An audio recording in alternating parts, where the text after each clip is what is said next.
Hey, everybody. Welcome to the Multifamily Legacy Podcast. I'm your host, Corey Peterson. And, it is almost a month and a half now. We've been sitting at home with bad haircuts, COVID-19. Finally, as of today, 4:30, we're starting to see some relief in sight. States are starting to slowly come back to life. And I sure hope that we do. And we're all in this together. I think we're going to get through it, but some of it's a little harder than others. And it's just crazy. It's crazy what's going on. With that said, a couple things, man. I think there couldn't be a better time to get in the multifamily real estate industry, to start moving towards that spot. I think you'd be a fool not to jump in like full-fledged, right? I would actually, that's my advice, is get going, get started, start learning. And with learning, I would love to give you guys some free education. So if you'll go to Kahuna Wealth Builders, you can download my Quick Start Workshop. It's a video series of how to find deals, how to find money. It's all yours for free. So go ahead and opt into that if you'd like.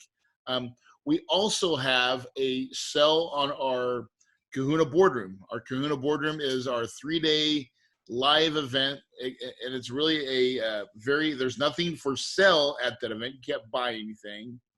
And it is intensive. It is 3 days of me coaching and teaching, no fluff, just content, just meat and potatoes, all 3 days. And we've had a lot of great testimonials and things like that. So if you'd like to learn more about that, go to kahunaboardroom.com. We're having a special right now for $5,000. We'll have a payment plan available for you. That normally is $7,500 to get in. And we're only allowing 60 people to come into the event. After 60, we're not allowing any more. So seating is limited. And the reason why we do it this way is because I like to give. I like to give myself and my time and my energy. And I think 60 people is about the right size. We've had them a little bit smaller. We've opened it up to a little bit bigger because we feel like we have the team and bandwidth to do so. But it's really about, and we've also cut an event. Like we used to do this 3 times a year. Now we only do it twice a year. So with that, the 60 people is the max amount of people we'll let into that boardroom event. We'd love to see you there. And then the last thing is, if you'd like to learn how to be passive investors with us, we have a process to get to know you. And it's really, you go to kahunainvestments.com and click on join the Kahuna Deal Room and start that process and that journey with us. We'll send you some emails. We'll get to love on you. We'll schedule a one-on-one with you so we can talk to you and talk about your investment goals and strategies and tell you a lot more about us and our company and what we do exactly. And that's actually with my wife. My wife runs that part of the business. So you get to meet her and listen about her stories and what we really do. So our next guest, the guest I'm going to have on today is really insightful. Is going to give us a lot of good information. His name is Michael Becker. So Michael is a principal at SPI Advisory LLC. He heads in Dallas, Texas, is where his office is at. He really derives the stakeholders' value through hands-on asset management, construction oversight. Their multifamily focus only enables them, to get better pricing, and I think a value and risk to identify projects with superior risk adjusted returns. So he's been doing it for a while. He comes from a background of lending. Has been a lender for a long time. He's got a lot of insight into that. So Michael is a lifelong resident of North Texas, and he also has a very successful podcast. It's the Old Capital Podcast, and you're going to learn a lot of information there. So I'd really highly recommend you taking a listen to his podcast and getting to know Michael a little bit more. I think you'll find that him and his partner, Paul, they really have a whole lot of wealth of information, and that would be really valuable to you. So let's get started. Hey, Michael, welcome to the show, brother. Corey, thanks for having me back. Last time we talked, way different Definitely. times than what we're currently in. And I think all my listeners would love, you own, manage quite a few properties. Love to hear your perspective on what's going on and what's your take and what are you doing? And just, what's your business look like now?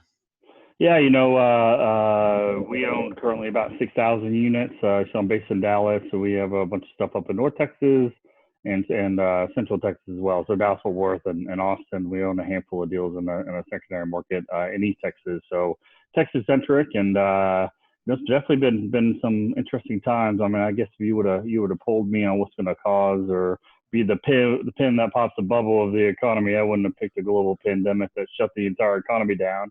So, really, we're part of how I feel, Corey, is I've never been, more bored and not a whole lot to do. At the same time, you're sitting there just kind of trying to get dollars in the door. And, we recorded this the last day of April. So, we had a pretty successful April from that standpoint. But, that's really kind of what I'm doing, just trying to focus on getting dollars in the door and kind of reporting the news to my investors and my lenders and a few various stakeholders along the way. Yeah, I think that's communication right now is key, right? Like, and really, so like this next month coming up is a big month to see what happens. And so I've already actually told my investors that, in about 5 more days on the 5th, I'm going to give them a kind of a status report to see where we're at, right? Because, we don't know how bad it's going to get. I don't, what is your portfolio looking like as far as that goes? Is it healthy? So everybody's doing actually better than they think. Yeah, definitely for 100%. So if you would ask me 30 days ago where I sit, I thought it'd be far worse than we are. So we finished up April.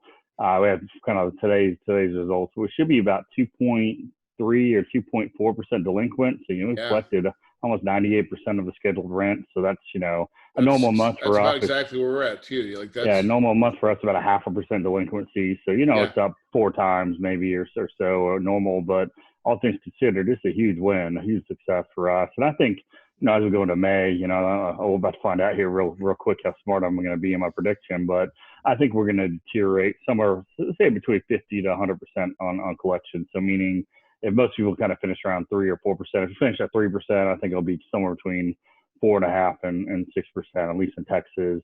And probably some of the markets that you're in. I think if you're obviously in California or New York or some of the more landlord unfriendly environments, I think the deterioration could be a little bit worse. Yeah. Legislation right now, if you're in the bad states for legislation where they're trying to, rent controls and telling you when you can and can't evict and all that stuff like that. But even though, but most people are actually being, we have plans, and I'm sure you do too, on how we're handling certain cases. If you have a hardship, we want people to prove it, right? Yep. No, so I think we certainly in Texas, all the state suspended evictions through the 18th of May right now. Yeah. And that's extended from, I think it was originally the 3rd of May and got extended to the 18th of May. And then the local municipalities will be a little bit different. And then a lot of our loans, I'm sure like yours are federally backed, Fannie, Freddie, or HUD. So then that got extended, I think, from early August all the way to August 23rd. So if you have a loan with a Fannie Mae loan, a property with a Fannie Mae loan on it, you can't evict until the 23rd of August at the earliest. So, I think we're going to see quite a few people in our properties for a little while. We're trying to do our best to mitigate that as much as possible, especially if they're in a situation where they simply just won't be able to pay. Yeah. Trying to see if we can get them to just go ahead and vacate the unit and let us go. But a lot of people want to pay, and I think that's what I'm seeing too. It across my board is like we've actually done a pretty good job. Most of our people want to stay and live, and we have some isolated. Like we have a property in Louisiana, in rural northeast of Louisiana, of New Orleans, and so it's been affected quite a bit, right? I can imagine. So, but still, it's pulling through, and it's not detrimental. Like, oh my God, life's over. And that's what do you think about? Like the long term of this whole thing. What does it do to your portfolio? I mean, I think really the short run obviously is the more concern for me than the long run. I mean, I think if we look back at this in 5 years or 10 years, kind of depending on your time horizon, I mean, with the amount of money they're injecting in the system, trillions and trillions of dollars. I mean, I don't see any way this doesn't create, quite a bit of asset price inflation, especially coupled with the Fed saying they're going to keep interest rates low for, the foreseeable future. So, Yeah. it seems like we're going to be almost in a permanently low interest rate environment, at least for many years, with a ton of money going in the system. I mean, I think once we kind of come out of the back end of this, I mean, I don't see any ways that, the asset prices, I mean, my prediction being, say, 10 years from now, I think we'll probably triple the price we were, 3 months ago to 10 years from now. The question is, can you hang on for the first Can you 12 hang months? on to the next, for the next 3 or 4 months to get through it, right? So if you can't hang on for 12 months, you can't make 10 years. And if you can make 12 months, you probably can make 10 years. If you make 10 years, you're going to get fabulously wealthy. And I think that's the real rub. That's where, so in my mind, there's where some opportunities are for buying here in about 4 more months, as it really, for anybody that bought a skinny deal, where they were kind of maybe, I mean, listen, there's a lot of new investors out there coming in and scooping things up, probably paying for a little too much. And those investors, I think, are going to be in really worlds of hurt. Probably some opportunity for people like us, but at the same time, I think you're right. It's really about, you got to be able to weather the storm for this next year. If you can do that, God is probably going to give you a nice gift. Yeah, no, I don't see any way, especially if you're in an area that is, kind of the path of progress. So if you're in the areas that were, our investment thesis has been on, tenant and landlord business environment, friendly environments with population growth and job growth. And, I think as we start onshoring jobs, I think we all found through this whole process, we had a very efficient system, especially in the supply chain, just wasn't very resilient. So as we start taking the jobs from overseas and kind of bringing them back home or closer to home, those jobs, those manufacturing jobs aren't going to go to California or New York or Connecticut. They're going to go to Arizona, Texas, Florida, places like that, that are a little bit more business friendly. And I think that the great migration that's been happening, the economic migration from the high tax, high home value states into the more affordable part of the country, I think that's going to continue. It's going to continue. I totally think so as well. And it'll be disproportionate winners. And I think us and Texas and Arizona, you in Arizona and people in Florida, I think we're going to continue crazy right now. Oh gosh. Yeah. So I think that long run, those places will outpace the greater economy. But I think, the income inequality everyone's so worried about, the current prescription to the medicine, to the pain that we're in economically, can do nothing to solve income inequality. It's going to just further exacerbate it. So those with, real assets that are levered with cheap interest rates, I mean, I don't see how they don't go up. That would fundamentally change our entire system, which is, hell, I wouldn't say that would be a possibility 4 years ago, but right now that's possible, right? I mean, who knows? Yeah. Is most of your portfolio, is it B class, A class? Where you we started out 7, 8 years ago. We bought a lot of workforce housing, so real Texas 60s and 70s vintage. We pretty much sold all that. We have one asset left in that, and then we transitioned to the 80s, so I call that B class in Texas. Yep. We sold most of that, about half of that, and then we started buying A minus, so kind of that early 2000s. So we have anywhere from brand new to kind of early 2000s the majority, but we do still have a handful of B deals, which actually got stuck with four of them that we would have had out, and then Corona came and took them away from me. The sale away from me. We had 3 in escrow and 1 on the market, and they all blew up on me, which was unfortunate. Two of them I missed by 2 days. The buyer's lender. Yeah, the buyer was supposed to close on the 19th of March, and the lender froze up on the 17th of March. So we missed about 2 days. But so we have a little bit of everything, but we have more newer than older, and that's been a good trade for us. I mean, the last several years, what I saw, Corey, was a marketplace didn't make sense to me that you could pay the same or similar cap rate for every deal regardless of vintage. So like you pay the same cap rate for something built in 1974 that you could for something in 2004. So it didn't make sense to us. So we sold old, bought new, and kind of traded that up, and that was a wise move. Hopefully, we'll be proven right. Yeah, I know. Well, I think even right now too, the nicer asset class that you have, I think you're going to be protected more than you think, just because they're, the people that are getting decimated right now are in that workforce housing, right? They're the ones that are losing their jobs, and I look back, half my portfolio right now is student housing, Right. and I've been worried as all get out what's going to happen. Like, I just need colleges to say that they're opening back up for fall. As long as that happens, it may become a jewel in the Nile, because what's been happening, right, like what we've seen, is mom and dad are still paying the leases because they have their personal guarantees on them. So we're getting our rents for those, but yeah, I mean, like, for me, that's my biggest rub. Right. I mean, I'm sure leasing is obviously, you got to move them all in, move them all out. Well, they're all basically out. in They're 1 all month. out. They're not even at campus. I mean, they're gone. Like, it's ghost town city, but yet mom and dad are still paying the rents, and it's a really crazy phenomenon. I was like, this is either going to come back, and I'm going to talk about this a year from now and be like, remember that time and that my student housing crushed when we thought it was just going to go, be ghost town decimated. Yeah. So, but as long as schools open back up, I think I'm okay. If they don't, I'm going to have some calls with the lenders. It's going to be those types of calls, like, hey, we got to figure out a workaround. Sure. Speaking of working around, what have your lenders, obviously you've been communicating with lenders and what's going on. What's your sentiment and of their tone, and what are they saying? Anything across the board. All of them are there to offer forbearance if needed, to kind of work with everyone so far. So fortunately, April went so much better than expected, one, and then two, we had almost across the board uniformly had a substantial amount of liquidity in each one of our entities. One or two are a little tighter than I would like them to be, just because we had owned them for a while and converted amortization. I've kind of done a value add already, so we spent all of our money, but across the board, everyone is working with us. We're fortunate that we're not going to likely need forbearance, at least if anything, if it stays anywhere close to the kind of April collection numbers for the foreseeable future, we should be fine. I think kind of, to use a topical analogy, I think the forbearance is kind of like the ventilators that you're reading so much in the news, that once you go on it, people that go on it, only 15-20% of them live, right? And I think that's probably going to be a similar stat on people that go on forbearance. Most of those people go on forbearance, you have a fundamental issue with your asset.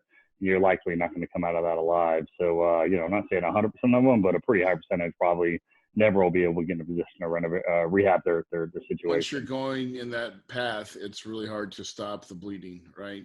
For sure. For anybody, so operationally, what changes, or what are you guys doing at the property level to help collect those rents and get things tidy? Yeah, I mean, I think the first thing was, back in March, when everything started kind of hitting the fan mid-March, was life and safety, securing for the residents, the on-site staff, shutting the amenities down, shutting the offices down. So the offices were open, but they were shut down to the public. So that was kind of the first thing we did. Then it was, going out, trying to collect rent. So, luckily a lot of this is all electronic. If this would have been 12 years ago, it would have been a little more challenging, where most people pay with paper checks. Now most people pay electronically. Let's stop right there let me just reiterate that, because I think that's been our saving grace as well. And I still know a lot of operators that don't do it this way, but setting yourself up on automatic, or setting your tenants up on an ACH or some type of portal is tell me that's not the thing, man. That's it, right? No question, right? And this would have been a much bigger challenge 10 years ago than it is today. And then, online virtual leasing, it's crazy that our actual leasing traffic is probably down, Corey, 50-60%, from this time last year, but our leasing is only down maybe 10%. Yeah. So, we're actually, what's telling is, when anyone that's actually out there looking is serious about moving, there's no look you lose anymore. So if you're looking for an apartment, you're serious about actually leasing. So that's probably been the biggest surprise out of all of this, to be honest with you, is leasing hasn't just absolutely fallen to the floor. We actually hung on. Yeah. You're seeing people it's forcing people to change the way they do things, right? So think about Amazon. Amazon's crushing right now, right? And I mean, I've been an early adopter of Amazon. I've bought more things the last couple of years off of Amazon than I could think about buying. But dude, now everybody is buying off of Amazon. And it's just same thing with apartment leasing. Used to, you get in your car and you drive to some apartments. Now you're screw that. we're not driving anywhere, but like, let's go surf on the net. And if that's where SEO, having good websites, having virtual tours, that means everything right now, right? Oh, no question. And then now in Texas, we're just opening up now this week, kind of the first part of normality, where restaurants going to be 25% occupied, normal occupancy, and retailers, and we'll go to 50% here in May, assuming that we don't Gotta have love any your sort of governor, setback. man. I know. So we're starting to kind of get back Ours to just normal. gave us 2 more weeks. 2 more weeks. Yeah. 2 more weeks of paid. We were all hoping tomorrow was going to be the day that we can get rid of our bad haircuts. And, but yeah, so I think we're starting to kind of come out of it. So we're actually starting to kind of contingency plan for when do we actually open up the offices? When do we start opening up the amenities? When do we start letting the maintenance guys do non-emergency work orders and things like that? So it seems like we've been here for 10 minutes, and sometimes it feels like it's been 10 years. But we're starting to kind of plan for kind of some sort of normality, which is a good feeling and a good conversation to have versus what all we've been talking about, which is, what are we going to collect rent in April? So it's encouraging that we're starting to see some green shoots, I guess.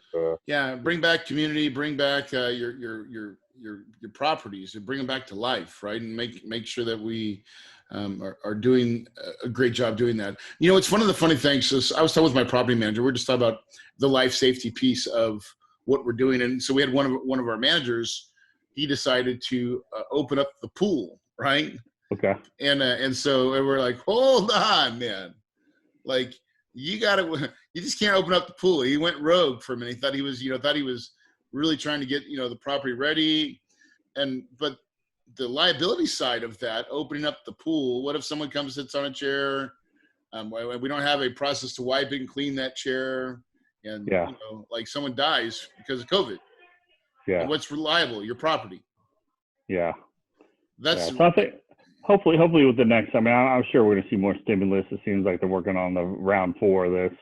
And I think I heard that McConnell is going to make them have sort of a liability waiver. So people that do actually operate and do business won't get sued or won't be on the hook for stuff like that. Yeah, it has to be. Because otherwise we've never done it. Keep everything shut. It's crazy that's the point is, never in this is the first for me, right? Like, we've been in something like this, really weird, really strange. But at the same time, what have we done for all the other viruses out there? Nothing. So we're in strange water, but eventually we're going to have to get back to work sometime. Like, it's going to happen eventually. And then what does that look like? And I know there's going to be still a lot of finger pointing and a lot of, because of this, I did this, or hopefully, again, McConnell or, our legislators will understand the risk of having anybody be liable for that, right? Yeah, you would hope so. And then, I think on the positive side that, as we're sitting here doing a whole lot of nothing, at least on the transactional side, I'm starting to kind of see, maybe the light starting to come out at the end of the tunnel, where I think hopefully in the second quarter, I don't think we're going to see a whole lot of activity, basically nothing, except unless it was like a holdover. The last couple of deals band-aided from pre-COVID. And then I think maybe we see the faucet's completely off. Maybe we see a drip in the third quarter, and then maybe a small trickle in the fourth quarter. And then hopefully 2021, we start seeing deals going. And I think with the amount of capital that was already interested in this cycle, with the relative performance of multifamily compared to, say, retail or God forbid, a hotel or hospitality, it's going to further allocate more money to multifamily relative to that. And then with the rates being so damn low, I think we're going to start getting back. I don't think it's going to be coming down the road sometime. It may not be for another year or so, but when it does, I think it's going to be strong and it's going to be vibrant. Yeah, so I think in the medium to long term, everything's just going to be fine. So I think it's just everyone just needs to batten down the hatches, get through the storm, and hopefully there'll be a few opportunities. But I don't think the window is going to be as long as it was this last cycle. The last cycle, that window was pretty damn long. It was 3-4 years before prices really started moving. I don't think we have that kind of time. I think it's a year, maybe 2 tops before pricing starts really moving back up. Yeah, I totally agree. So here, just on a with all this time, like for a lot of investors, and I know like you're always moving, I'm always moving, we're doing a lot of stuff. What's it been like not to have a whole lot to do? How does that affect you? It's good and bad. It's I always thought in the next recession, I kind of take some time, maybe go out to your neck of the woods, go to the Grand Canyons. I've never seen it, or go to Hawaii and hang out. I know we're both fans of Kauai, right? So I still have plans to go out there this summer. I know you were out there for spring break, Yep. but now we're sitting here at home. You can't go do anything, so it's kind of like you have all this time, have the kids. The kids aren't in school. We can homeschool them from anywhere, but there's nowhere to go and nothing to do. So it's kind of frustrating to me, to be Yeah, honest that's the with you. tough part is even though, it's like, hey, we got family time.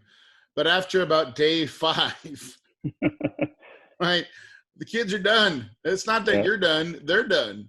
yeah, And they're like, I'm bored. That's already happened in our house. Same thing. And, everybody's dealing with these same issues.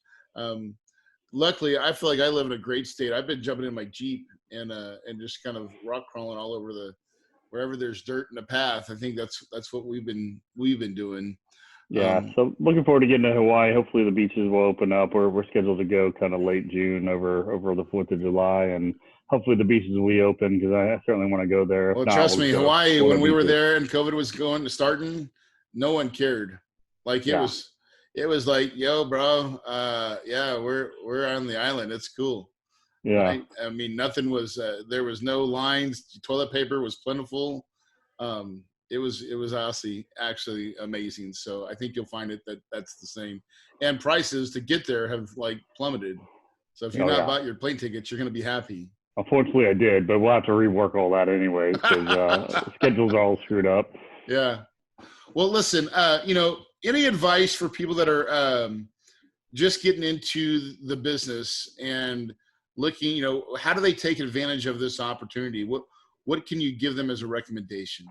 I think that just because there's no transactions going on, I think now is probably a better time than anything. You need to stay in motion. It's one of the things even though there's nothing really to necessarily work on from a transactional side, I'm having daily conversations with all the brokers. I'm trying to get out there, maintain, stay relevant in the marketplace. Because if you're not relevant in the marketplace when stuff turns back on, you're not going to be top of mind, right? There'll be a lot of people that have their hands up saying they're ready to go buy, but if you're not actively working and having those broker communications, staying on top of the market and understanding what's going on with the debt, and making sure you have your database kind of communicated to, then you won't be able to take advantage of these types of opportunities. And I think coming out of this, people are going to need to reset their expectations, in particular on the debt side, because all this non-recourse bridge loans that you could do, are gone, right? So you get your Fannie, you got Freddie, and then I think the next guys that are going to be loaning money are just the banks, the regional banks that'll make you sign personal guarantees. So if you need to buy a broken deal, a bridge, and put a bridge loan on it, it's not going to be a non-recourse 85% bridge loan from some debt fund that was so relevant the last 18 months. Those Yep. days are gone, right? So Yeah, you I need to actually kind of have a get. refi right now in process that was a bridge to perm that we finally just went to a regional bank but I'm putting a personal guarantee Yeah. to get it done. And so that's just what it is. And, I've accepted the responsibility of it. And that's the only one that I had that's didn't get like squared. All my other properties, I'm in long-term debt right now and I'm great. Most of them are Freddie or Fannie. But this was the last property I had and I didn't quite get past Yeah. past COVID. So, and that it really is a reminder that there is risk in those short-term loans too, right? Anytime you have to put short-term debt, bridge to perm or some type of that scenario, things have changed in how you're going to underwrite those deals. And that's what I learned, right? I was a banker before I got into the ownership. That's kind of what I did. I made loans, and 12 years ago, I was a Grim Reaper doing problem loan workout, right? And so that was some of the lessons I took away from that. Is the capital markets are full flowing 3 months ago, and then when they turn off, it's not like a flow; it's like immediate shut off. Yeah, Then there's a slow turn back on, right? So it's going to be personal guarantees on regional bank loans, and then there's Fannie and Freddie. But even Fannie and Freddie put under underwriting overlays interest on it reserves. with Yep, yeah. interest reserves and taxes and increased reserves, and then that'll slowly go away once we get some new We normalization. Then got we'll an start approval getting. letter 2 days before the interest reserves for Freddie came in. And I was like, oh gosh, that's a blessing because I know. we're right up against the wall. And we're like, finally, we got our approval letter. And then 2 days later, they announced that Freddie was adding their interest reserves on top for any new loans. and we didn't get caught up in it. I was like so thankful. Yeah, but I think that's what you'll see too, and maybe that's a clue. The next cycle, when you start seeing these debt funds come back in the marketplace with 85%, loan to cost on, pro forma, that's kind of probably the sign that we're kind of closer to the end than the beginning of a cycle. Yeah. And I think fortunately the system's, system wide, it wasn't broken from a debt standpoint relative to the early 2000s cycle where that certainly was a debt driven issue. Yeah, exactly. Where the banks were just reckless. In this case, the fundamentals are pretty solid on the underwriting, generally speaking, system wide. Yeah, they were just being loosey goosey with everything. It's just, but on the it was margins, starting to there go were some that issues. way. Yeah. On the margins, there were some issues, and that's kind of where I think the opportunity most likely will lie is in buying stuff from lenders like that. Yep, I totally agree. Well, listen, man, I really appreciate your time. Hey, if you're listening right now, you've got to check out, and we'll put it in the show notes, the other interview that I did with Michael, because it was really a great interview on the unfair advantage of broker relations. You just talked about that subject, but it's a great interview. If you've not listened to it, go back and find that. It'll be in the show notes what show episode that was. But because it really is an unfair advantage. The one thing that I know about Michael is when he's saying about talking to brokers and making those connections and keeping in touch, he's not kidding. He really means that, and it really is an unfair advantage in how to get deals from people, because that's really what's happening. Is people. We deal with people, and if they know, like, and trust you and know that you can perform, and you've made friends with them, it's an unfair advantage, right, brother? Yeah, we're doing lawn chair happy hours with some of the brokers now. Instead of going to the bar, we're doing the driveway and our own coolers and staying 6 feet apart. But it's probably one of the hardest parts, to be honest with you. Is I was a guy that was on an airplane, every couple times a month. I was going to Austin. We had properties in Austin. I'm going there a couple times a month. I had a business dinner, once or twice a week. I go to the happy hour once or twice a week. So kind of getting away from the social part of this has honestly probably been one of the harder things to kind of reset my lifestyle. And I'm looking forward to go getting a steak at a nice restaurant someday here soon. Yeah. So real couple last things I'll let you, we'll get off this thing is give me a book that you highly recommend. Someone should read. I think I'm not the biggest reader, but the one that I did read that I thought got it right was, my buddy Ken McElroy out in your neck of the woods. I think Ken wrote two good books, the ABCs of Real Estate Investing and the Advanced Real Estate Investing Guide.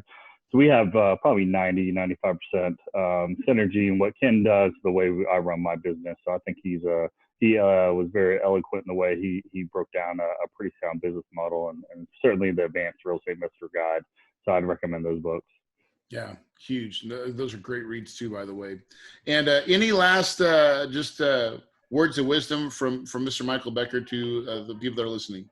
This is a cycle, Marcus cycle. So we had one hell of a good run the last decade or so, and this will pass. And I think we're gonna, kind of wake up one day and this will be a bad memory, and we're gonna be on the back end of it. But I think, I think these are good lessons. So if you can make it through this cycle, you can make it through almost anything. So you can come out of the backside of this a warrior, and I think there's a lot of lessons, and a lot of people, unfortunately, I think will get stuck with a handful of deals and can't make that 10-year time horizon because they couldn't make the next 12 months. So I think, if you could do the basics, make sure you have, some liquidity set aside, don't over leverage a deal, buy in good locations, don't overpay for the deals, things like that, have proper management in place.